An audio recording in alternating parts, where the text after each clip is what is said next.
आइए प्रश्नावली 10.1 का मैथ देखेंगे। प्रकाश नॉलेज सॉल्यूशन चैनल पर आपका स्वागत करते हैं। चैप्टर 10 है, इसका कुछ बेसिक जान लेते हैं, उसके बाद हम आएंगे यहाँ पर तो 10.1 का क्वेश्चन देख लेंगे।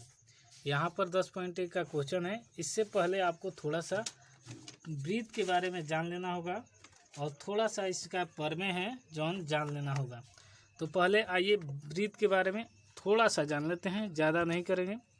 ये ब्रीथ है तो आप जानते हैं कि ये केंद्र होता है और केंद्र से किसी भी लाइन को टच कर दे, चाहे यहाँ से यहाँ चाहे यहाँ से यहाँ, बहुत लाइन टच करे। जैसे कि मान लीजिए ये भी टच कर दिया, ये भी टच कर दिया और यहाँ पर भी टच किया, यहाँ पर भी टच किया, तो इसको हम रेडियस कहते हैं, यानी त्रिज्या कहते हैं।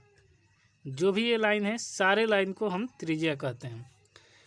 और एक बात कि यहाँ पर जो भी ब्रीथ होती है, ब्रीथ का यहाँ से मान लीजिए कोई व्यक्ति है, यहाँ से दौड़ना स्टार्ट कर दिया और पूरा एक चक्कर लगा लिया और फिर यहीं पर आकर रुक गया, तो इसे कहते हैं परिधि। इसे हम परिधि कहते हैं। ये सेंटर से अभी बताए कि ये त्रिज्या कहलाता है, लेकिन यहाँ से और यहाँ तक दोनों तरफ मिल जाए तो इसे व्यास कहते हैं। इसे क्या कहेंगे? व्यास, यानी डायोमीटर। इंग्लिश में डायोमीटर और हिंदी में व्यास। तो ये मान लीजिए यहाँ पर नाम कर देते हैं तो पी क्यू और यहाँ पर ओ दे देते हैं। तो यहाँ से आपको पूछ देगा पी क्यू कहाँ है, तो पी क्यू एक व्यास है, पी क्यू एक व्यास है। जबकि पी ओ या ओ क्यू कह देगा तो आपको एक ओ क्यू बराबर लिखना होगा त्रिज्या। यहाँ तक उम्मीद करते हैं कि कोई भी डाउट नहीं होगा। अगर ये सेंटर हैं और केंद्रक से होकर ही जाए तभी हम व्यास और त्रिज्या में अंतर समझ जाएंगे। लेकिन अगर ये बिना त्रिज्या के नीचे एक पाई है तो इसे हम जीवा कहते हैं, इसे हम जीवा कहते हैं। आपको उम्मीद करते हैं कि इतना समझ में आ गया होगा। ब्रीथ के बारे में ये बेसिक जानकारी है। कभी कभी पूछ लेता है एग्जाम में कि बताइए कि त्रिज्या और व्यास में क्या संबंध होता है, तो ये बताइए कि यहाँ से यहाँ तक को हम त्रिज्या कहेंगे, तो ये भी त्रिज्या है, ओपी त्रिज्या है और पी क्यू व्यास है। तो लिख लेंगे क्या? व्यास बराबर लिख लेंगे 2 गुने त्रिज्या। यहाँ संबंध हो गया। अगर हम व्यास को डायमीटर कहते हैं तो इसको डी लिख लेते हैं, क्योंकि इंग्लिश का बड़ा कैपिटल अक्षर प्रयोग होता है। और त्रिज्या को रेडियस कहते हैं तो इसको आर लिख लेते हैं। तो डी बराबर हो जाएगा 2r। यहाँ तो कोई दिक्कत नहीं है। तो आर बराबर भी हो जाएगा डी, और ये गुना में है तो इस तरफ आके भागा में डी बराबर आर बराबर हो जाएगा डी बटा 2। किसी भी बीच वाला सेंटर को हम केंद्र कहते हैं। ये भी लिख दे रहे हैं आपको समझने के लिए आसान होगा। उसके बाद हम थोड़ा सा बेसिक और की फॉर्मूला जान लेते हैं कि ब्रीथ के परिधि बराबर होता है, ब्रीथ के परिधि बराबर 2πr, और ब्रीथ के त्रिज्या, ब्रीथ के क्षेत्रफल होता है, ब्रीथ के क्षेत्रफल बराबर πr²। ये दो फार्मूला होता है। जहाँ पूछेंगे कि पाई है तो पाई का मान होता है 22/7 जब ना कहे तब। लेकिन एक और मान होता है, ये 3.14 कहता है। पाई क्या पूछता है कि क्या है, तो ये हमेशा याद रखिएगा अपरिमेय होता है, क्योंकि इससे भाग देंगे तो ये कटेगा नहीं, पूर्ण रूप से नहीं कटेगा, इसलिए ये अपरिमेय संख्या है। उम्मीद करते हैं कि यहाँ तक आपको ठीक से समझ में आ गया होगा। अब थोड़ा सा जान लेंगे स्पर्श रेखा किसे कहते हैं। तो स्पर्श रेखा जानने के लिए थोड़ा सा आपको बुक में देख लेते हैं। पिछले परिच्छेद में आपने देखा है कि किसी वृत्त का स्पर्श रेखा वह रेखा है जो वृत्त का केवल एक बिंदु पर प्रतिच्छेद करती है। तो आपको यहाँ पर फिगर के माध्यम से हम समझा देते हैं कि स्पर्श रेखा कौन सी रेखा होती है। जैसे ये वृत्त है, यहाँ से कोई जाकर यहाँ टच कर दी, तो ये जो हो गया, ये हो गया आपका स्पर्श रेखा। एक ही बिंदु से टच करती है। ये भी याद रखेगा हमेशा कि वृत्त में एक बिंदु पर काटती है तो वह स्पर्श रेखा कहलाती है। अब थोड़ा सा हम जान लेंगे इसके बारे में एक और होता है जिसे कहते हैं छेदक रेखा। इसको भी थोड़ा सा फिगर के माध्यम से जान लेते हैं। तो फिगर इसमें बुक में भी दिया है, उसको थोड़ा सा पढ़ लेंगे, उसके बाद ही फिगर को माध्यम से हम समझ लेंगे। तो पहले पढ़ लेते हैं। इसमें दिया हुआ है, इसका किसी वृत्त के स्पर्श रेखा छेदक रेखा की एक विशिष्ट दशा है जिसे संगत जीवा के दोनों सिरों के समपाती होती है। यानी ये तय है कि ये स्पर्श रेखा और छेदक रेखा में अंतर है। क्या अंतर है कि ये कह रहा है कि जीवा के, तो आप जानते हैं कि वृत्त ऐसे हो गया, और आपको फिगर में अभी बताया है कि जीवा कहाँ होती है, नीचे, यानी ये कभी भी सेंटर पर नहीं होगा। तो मान लीजिए कि ये एक रेखा गया, तो आपको ये रेखा काट दिया दो भाग में, ये दो बिंदु पर काटती है, तो इसे छेदक रेखा कहते हैं। तो छेदक रेखा जो दो बिंदु पर काटती हैं वो छेदक रेखा कहलाती हैं। और याद रहे कि सेंटर से नहीं टकराना चाहिए। जैसे ये केंद्रक है तो इसमें टच नहीं करना चाहिए छेदक रेखा में।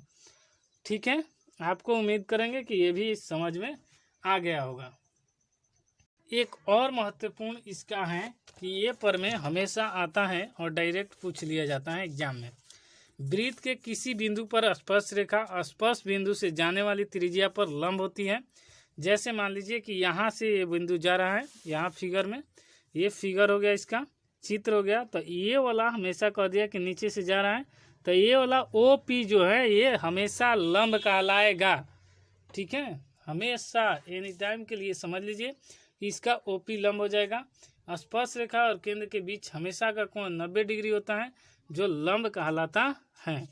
इसमें लिखा जाए, लिख देते हैं ये वाला पर में, क्योंकि ये बहुत ज़्यादा आता है आपको एग्जाम में।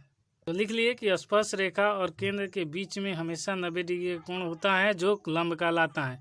जैसे कि मान लीजिए इसका फिगर हमें दिखाना हो तो ऐसे हो गया, और यहाँ से एक स्पर्श रेखा है, तो यहाँ से जो ये बिंदु हैं ये हमें लंब कहलाएगा। ये AB और ये C मान लेंगे, और ये D, तो CD हमेशा लंब होगा और हमेशा ये 90 डिग्री का होगा। जैसे कि ये मान लीजिए कि ये, तो इसमें एक कर्ण हो जाएगा, यहाँ पर ये कर्ण कहलाएगा और ये लंब कहलाएगा, और ये आधार, क्योंकि 90 डिग्री के सामने वाला भुजा हमेशा कर्ण कहलाता है। इसको जानने के बाद अब आ जाते हैं हम अपना टॉपिक, यानी क्वेश्चन नंबर 10.1 का पहला क्वेश्चन स्टार्ट करेंगे। तो लिख लेते हैं 10.1 और क्वेश्चन नंबर 1। क्वेश्चन 1 देखेंगे। क्वेश्चन 1 ये है, इसमें कहा गया है कि प्रश्नावली 1 10.1 का कि पहला क्वेश्चन का कि एक वृत्त में कितनी स्पर्श रेखाएं हो सकती हैं। तो एक वृत्त में स्पर्श रेखाएं अनियमित रूप से अनेक प्रकार के और अनंत हो सकती हैं। इसका फिगर दिखा दे रहे हैं। तो देखिए फिगर, मान लीजिए यहाँ पर एक वृत्त है, यहाँ से भी कह दिया है कि एक वृत्त की कितनी स्पर्श रेखाएं हो सकती हैं, अनेक हो सकती है। देखिए एक स्पर्श रेखा यहाँ से हो सकती है, आप एक यहाँ से खींच सकते हैं, यहाँ से भी एक खींच सकते हैं, यहाँ से भी एक खींच सकते हैं, और मन करेगा तो यहाँ से भी खींच सकते हैं।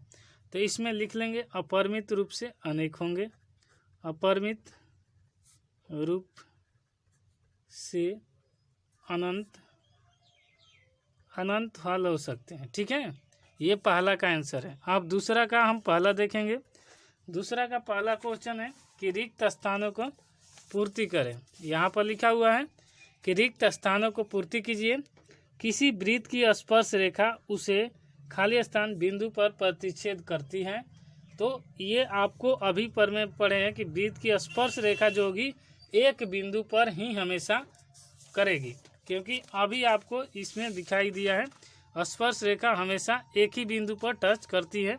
ये भी लिख देते हैं, यहाँ हमेशा एक रेखा होती है, एक बिंदु पर काटती है, एक बिंदु पर काटती है, जबकि छेदक रेखा दो बिंदु पर काटती हैं, दो बिंदु पर काटती हैं। ये हो गया। दूसरा का पहला हो जाएगा हमें एक रूप, क्योंकि अभी फिगर दिखाए हैं स्पर्श रेखा का, तो लिख लेंगे दूसरा का पहला का कि एक होगा, यानी केवल एक बिंदु पर काटेगी। तो यहाँ पर ये भी लिख रहे हैं केवल एक। इसमें कहा गया था स्पर्श रेखा के बारे में। किसी वृत्त की स्पर्श रेखा उसे केवल एक बिंदु पर प्रतिच्छेद करती है। वृत्त का दो बिंदुओं पर प्रतिच्छेद करने वाली रेखा को कहते हैं तो छेदक रेखा कहते हैं, क्योंकि अभी आपको दिखाए हैं यहाँ पर कि दो बिंदु पर काटती है, जिसे क्या कहते हैं, छेदक रेखा, और ये हमेशा सेंटर से दूर रहती है, तो इसे कह लेंगे छेदक रेखा। छेदक रेखा हो जाएगा। उसी प्रकार अब तीसरा कह रहे हैं कि तीसरा में एक वृत्त की समांतर स्पर्श रेखाएं हो सकती है। समांतर हमेशा होगी तो समांतर, तो समांतर केवल दो ही रेखा हो सकती हैं। तीसरा का आपको फिगर पा दे रहे हैं कि केवल दो, क्योंकि देखिए इसका फिगर देख लीजिए ऐसे, और एक ऐसे हो जाएगा, मान लीजिए ऊपर है, और एक ये हो जाएगा, या फिर एक इस तरफ करेंगे तो एक इस तरफ कर लेंगे। दोनों दो ही हो सकता, इससे ज़्यादा नहीं हो सकता, तो केवल दो याद रखेंगे। उसके बाद चौथा कह रहा है, तो चौथा पढ़ लेते हैं। क्वेश्चन कह रहा है कि एक वृत्त तथा उसकी स्पर्श रेखा पर एक वृत्त तथा उसकी स्पर्श रेखा पर उभयनिष्ठ बिंदु को क्या कहते हैं। तो अभी आपने पढ़ा है कि वृत्त तथा उसकी स्पर्श बिंदु पर उभयनिष्ठ बिंदु को हम स्पर्श बिंदु कहते हैं। यहाँ पर अभी पढ़े हैं इसको कि स्पर्श बिंदु एक ही पर काटती है, तो इसका हो जाएगा चौथा का हम लिख लेंगे स्पर्श बिंदु। कोई भी दिक्कत हो तो कमेंट कीजिए, चैनल पर नए हैं तो सब्सक्राइब कीजिए।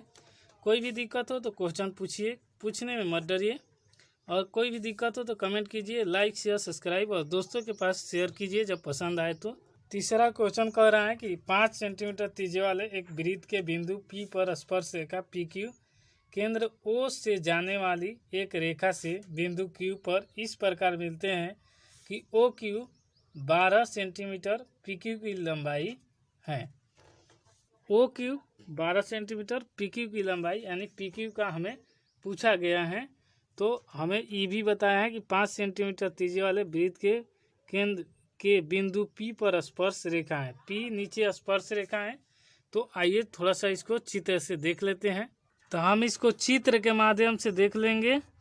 उसके बाद हमसे कहा गया है कि ये सेंटर है, जो केंद्र से एक रेखा जाएगी और ये एक स्पर्श रेखा जाएगी। तो जो स्पर्श रेखा होगी ये P होगी, और यहाँ पर जो होगा O होगा, क्योंकि क्वेश्चन में ही कहा गया है कि O से जाने वाली एक रेखा बिंदु Q पर इस प्रकार मिलती है कि OQ 12 सेंटीमीटर, यानी जहाँ एक रेखा जाएगी तो ये हो जाएगा Q, और ये हमें यहाँ से यहाँ तक की दूरी दिया हुआ है 12 सेंटीमीटर, और हमें कहा गया है कि 5 सेंटीमीटर त्रिज्या है, तो ये त्रिज्या OP ये हो जाएगा 5 सेंटीमीटर। यहाँ से हम आसानी से इसको पाइथागोरस प्रमेय के फॉर्मूला से निकाल सकते हैं। पाइथागोरस प्रमेय का फॉर्मूला होता है कर्ण स्क्वायर बराबर लंब स्क्वायर जोड़ आधार स्क्वायर।